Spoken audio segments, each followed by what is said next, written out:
சிரிச்சா ஹாஸ்பிட்டல் போக வேண்டிய அவசியம் இல்லை பண்ணுவாங்க. எதுக்கு போகக்கூடாதுன்னா, போனால் உங்களுக்கு தெரியும், நம்மளுக்கு தெரியும், எல்லாரும் அனுபவப்பட்டிருப்போம். போயிட்டு சொல்லியிருக்கார் டாக்டர்கிட்ட, டாக்டர் நேற்று ராத்திரி மாவாட்டுற மாதிரி கனவு கண்டேன். சரி, அதுக்கு முன்னாடி உளுந்து ஊற போகிற மாதிரி கனவு கண்டேன்.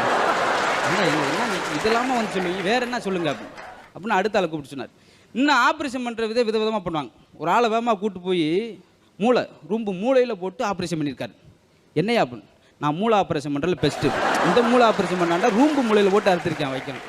அது ஒரு பக்கம். இன்னும் 5 நேரத்தில் பல் டாக்டர்கிட்ட போனோன்னே அந்த அம்மா காட்டுமா, புகையில் நிறையா போடுவீங்களா?